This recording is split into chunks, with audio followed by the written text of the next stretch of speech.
Hello Uma ma'am, welcome to VMC Malayalam. VMC എന്നാൽ vegetarian meditation channel. Madam, ഈ VMC Malayalam YouTube channel കണ്ടിട്ട് ഈ ഒരു ആനാപാനസതി ധ്യാനം ചെയ്തിട്ട് മാഡത്തിൽ വന്ന മാറ്റങ്ങൾ എന്തൊക്കെയാ? ആദ്യം തന്നെ പത്രിജിക്കും ഞാൻ എന്റെ നന്ദി അറിയിക്കും. താങ്ക് യു മാ. യെസ് മാ, എത്ര കാലമായി ധ്യാനം ചെയ്യാൻ തുടങ്ങിയിട്ട്? 2 മാസേ ആയിട്ടുള്ളൂ. 2 മാസമായിട്ടുള്ളൂ. ഓക്കെ. 2 മാസത്തിൽ എന്തെങ്കിലും മാറ്റം? കാലുവേദന ഉണ്ടായിരുന്നു.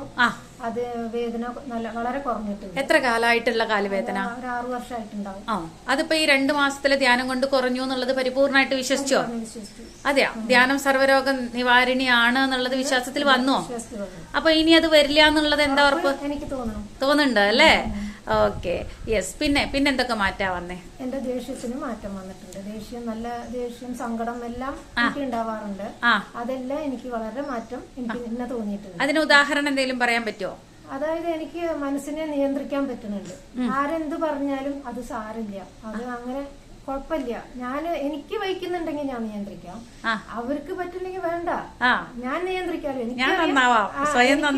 അപ്പൊ അവര് അതെന്നെ ഇങ്ങോട്ട് തിരിച്ചു പറയില്ല. ധ്യാനം അതാണ്. നമ്മൾക്ക് നമ്മളെ മാറ്റാൻ പറ്റും അല്ലേ? നമ്മൾക്ക് മാറാനേ പറ്റൂ. യെസ്, അതാണ് ഞാൻ വിചാരിക്കാറ്. ഇതിൽ നിന്ന് എനിക്ക് കിട്ടിയത് അതൊക്കെയാണ്.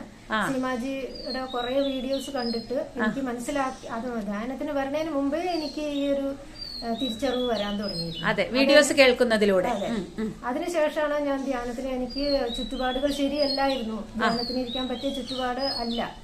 അപ്പൊ ബ്രഹ്മജ്ഞാനം അതൊന്നും എനിക്ക് പറ്റില്ല. കാരണം രാവിലെ കുളിച്ചിരിക്കും, ബ്രഹ്മമുഹൂർത്ത ധ്യാനം അല്ലേ?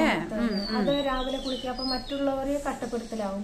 ഉറങ്ങിക്കിടക്കുന്ന ആളെ അവിടെ ഉണരും, ഞാൻ കുളിക്കാൻ പോവുകയോ എന്തെങ്കിലും ചെയ്യുമ്പോ അവർക്ക് അതൊരു ബുദ്ധിമുട്ടായി ആ നേരത്ത്, പുലർച്ചെ 3 മണിക്കൊക്കെ. അപ്പൊ ഞാൻ ഈ ആനാപാനസതി ധ്യാനം തന്നെയാണ് അത്. അപ്പൊ മേഡത്തിന് ബ്രഹ്മമുഹൂർത്തത്തിൽ നീക്കാൻ പറ്റില്ല. അപ്പൊ പിന്നെ ഏത് സമയ, അതായത് താങ്കൾക്ക് എപ്പോഴാണോ കംഫർട്ട് അപ്പോഴാണോ ചെയ്തിരുന്നത്? അതെ, അത് രാത്രി ഒരു 2:45 ആ സമയത്ത് എണീറ്റ് ഞാൻ എന്റെ പ്രാഥമിക കാര്യങ്ങളെല്ലാം ചെയ്തതിന് ശേഷം 3 മണിക്ക് ഇരുന്ന് ചിലപ്പോ 5 അല്ലെങ്കിൽ 5:30 അങ്ങനെ അതുവരെ അത് എനിക്ക് സാധിക്കും. ചില സമയത്ത് എനിക്ക് ശൂന്യം കിട്ടാറില്ല.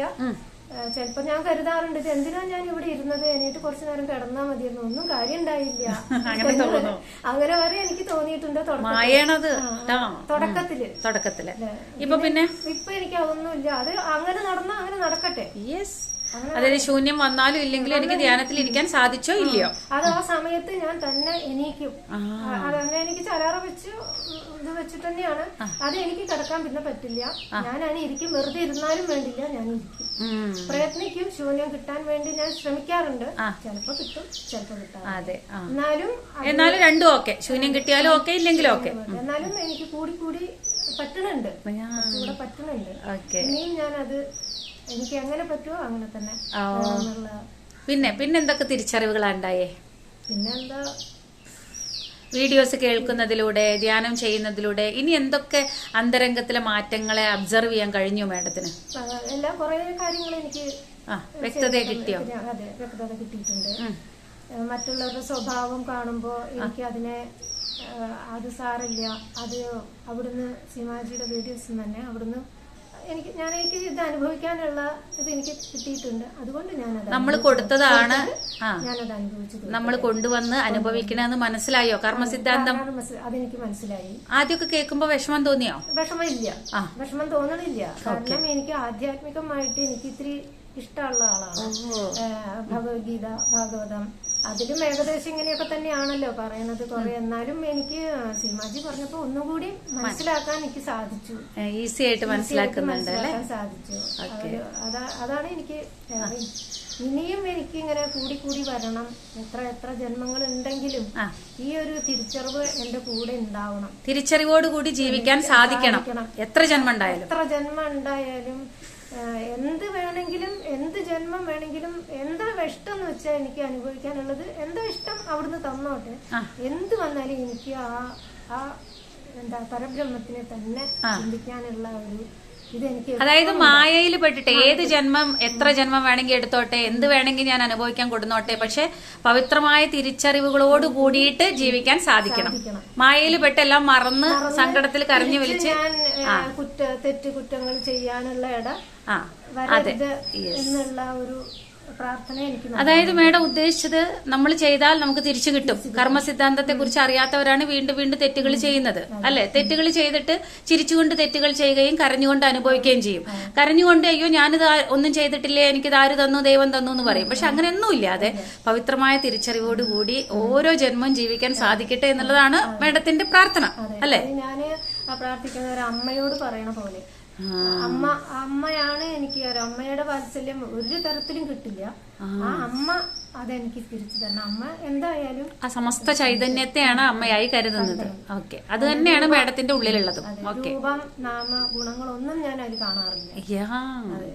അത് മാത്രമേ ഞാൻ കരുതാറുള്ളൂ. അപ്പൊ ആ പ്രപഞ്ച ശക്തിയോട് മേഡത്തിനുള്ള പ്രാർത്ഥന ധ്യാനത്തിലൂടെ ഇതാണ്: ഒരു ജന്മത്തിലും ഈ ഒരു ആത്മജ്ഞാനത്തെ മറന്നുകൊണ്ട് ജീവിക്കാനുള്ള ഇടവരുത്തരുതേന്ന്. കാരണം എത്ര എനിക്ക് വേണ്ടെങ്കിൽ സഹനശക്തി എനിക്ക് തരട്ടെ. എന്ത് വരികയാണെങ്കിലും അത് താങ്ങാനുള്ള ശക്തി എനിക്ക് തരണം. അവരെ ഒരു ദൂഷ്യായിട്ട് ആരിൽ നിന്ന് ചിലപ്പോ വേറൊരു ഇതിൽ നിന്നായിരിക്കുമല്ലോ, വേറൊരു ജന്മം വരുമ്പോ വേറൊരാളെ എന്നെ അടിച്ചു അങ്ങനെയൊക്കെ പറയുകയാണെങ്കിൽ അവരോട് എനിക്ക് ദേഷ്യം തോന്നരുത്. അത് ഈ ആത്മജ്ഞാനം നിരന്തര അവയർനെസ് ഉള്ളവർക്ക് മാത്രമേ തോന്നാതിരിക്കൂ. അതെ, അത് എനിക്ക് ഇനിയും തരണം ഭഗവാനെ എന്നുള്ള ആ പ്രാർത്ഥന. അത് നമ്മൾ പ്രയത്നിച്ചു കഴിഞ്ഞാൽ അത് കിട്ടിയിരിക്കും, അല്ലെ? പ്രയത്നം നമ്മുടെ ഭാഗത്തുനിന്ന് ശ്രദ്ധയോടുകൂടി കഴിവ് കൂടി എനിക്ക് തരണം. അതിനുള്ള അവസരങ്ങളും വേണം. മറക്കരുത്, ഓരോ കാര്യം മറന്നു പോകരുത്. ഈ ജന്മത്തിലെ എത്രാമത്തെ വയസ്സിലായി മെഡിറ്റേഷൻ കിട്ടിയേ? മെഡിറ്റേഷൻ ഞാൻ പറഞ്ഞല്ലോ 2 മാസം ആയിട്ടേ ഉള്ളൂ. അപ്പൊ എത്ര വയസ്സായി? എനിക്കിപ്പോ 62 വയസ്സ്. അപ്പൊ ഇനി അടുത്ത ജന്മം എന്നുള്ളത് മേഡത്തിന് കുഞ്ഞുനാൾ മുതലേ അങ്ങനെയുള്ള അത് ഓർമ്മിപ്പിക്കുന്ന പേരൻസ് അങ്ങനെയൊക്കെ കിട്ടട്ടെ എന്നുള്ളതാണ്, അല്ലെ? ഉണ്ടെങ്കിൽ എനിക്കറിയില്ല ഇനി ജന്മങ്ങൾ ഉണ്ടോ, ഉണ്ടെങ്കിൽ അതിനി എന്താന്നുള്ളത് അവിടുത്തെ നമുക്കറിയില്ലല്ലോ. അപ്പൊ അങ്ങനെ എന്താ എനിക്ക് തരണേന്ന് വെച്ചാല് അതെന്തായാലും വിരോധമില്ല. അത് താങ്ങാനുള്ള ശക്തി തരണം, ആ തിരിച്ചറിവ് തരണം. ഇതാണ് അതിനൊരേ ഒരു കാര്യം മേഡം ഇപ്പൊ ഈ ചെയ്യുന്ന ധ്യാനത്തിന്റെ അളവ് കൂട്ടുക, ത്രികരണ ശുദ്ധിയോടുകൂടി സത്യം മാത്രം പറയുക, ധർമ്മത്തിൽ മാത്രം ജീവിക്കുക, അഹിംസയെ ആഭരണമാക്കുക, ചെയ്യുന്ന കാര്യങ്ങൾ സത്യസന്ധമായിട്ട് നമ്മൾ മറ്റുള്ളവർക്ക് പറഞ്ഞു കൊടുക്കുക. എപ്പോഴും അതെ ത്രികരണ ശുദ്ധിയോട് കൂടിയിട്ട് നമ്മുടെ വാക്കും പ്രവൃത്തിയും കർമ്മം ഒന്നായിരിക്കുക. ഓക്കെ, ചിന്തയൊക്കെ. അപ്പോൾ തീർച്ചയായിട്ടും നമുക്ക് ജന്മരാഹിത്യം ലഭിക്കുന്നത് വരെ ഈ ജന്മചക്രം എന്നുള്ളത് നമുക്ക് ഉണ്ടായിരിക്കും. കർമ്മചക്രത്തിൽ ഈ ജന്മം, പുനരഭി മരണം, പുനരഭി ജനനം ഉണ്ടായിരിക്കും. പക്ഷെ നമ്മൾ ഇന്ന് സത്യസന്ധതയോടുകൂടി സത്കർമ്മങ്ങൾ ചെയ്താൽ, സദ്ഭാവനയോടുകൂടി ജീവിച്ചാൽ അങ്ങനെ ഒരു കുടുംബത്തിൽ പ്രവേശിക്കാൻ പറ്റും. അങ്ങനെയുള്ള മാതാപിതാക്കളെ ലഭിക്കും. അപ്പൊ കുഞ്ഞുനാൾ മുതൽ ഈ ജന്മത്തിൽ 62 വയസ്സിലാണ് കിട്ടിയത്. പക്ഷെ അപ്പൊ കുഞ്ഞുനാൾ മുതൽ അങ്ങനെയുള്ള നല്ല പരിസ്ഥിതികള്, നല്ല ആത്മജ്ഞാനികളായ മാതാപിതാക്കളെയൊക്കെ കിട്ടിയിട്ട് കുഞ്ഞുനാൾ മുതൽ തന്നെ ഈ അവയർനെസ്സിൽ ജീവിക്കാൻ മേഡത്തിന് സാധിക്കട്ടെ. ധ്യാനം തുടരൂ. അപ്പൊ എല്ലാവരോടും ധ്യാനം ചെയ്യാൻ പറഞ്ഞോളൂ. എല്ലാവരും ഈ ധ്യാനം ചെയ്യണം. വളരെ ഈസിയാണത്, എളുപ്പമാണ്. നമുക്ക് 10 പൈസ ചെലവില്ല. ഇരിക്കുക, വേറൊന്നും ഇരിക്കുക, സുഖമായിട്ടിരിക്കുക. ഒന്നും ബലം പിടിക്കണ്ട. എല്ലാവരും ഇതിൽ വരണം. അതെ, പിന്നെ നോൺ വെജിറ്റേറിയൻ കഴിക്കരുത്, അത് മാത്രമേ ഉള്ളൂ. ഉപേക്ഷിക്കേണ്ടത് നോൺ വെജിറ്റേറിയൻ ഫുഡ്. ജീവഹിംസ മഹാപാപം, അല്ലേ? ഒഴിവാക്കുക. ഓക്കെ അമ്മ, എല്ലാവരിലും പരിവർത്തനം ഉണ്ടാവട്ടെ. 2 മാസത്തെ അനുഭവം തന്നെ മേഡത്തിൽ ഇത്രയും തിരിച്ചറിവുണ്ടായാൽ ഇനി 2 കൊല്ലം കഴിയുമ്പോൾ മേഡത്തിന് എന്തൊക്കെ പറയാനുണ്ടാവും. താങ്ക് യു മാ, താങ്ക് യു സോ മച്ച്.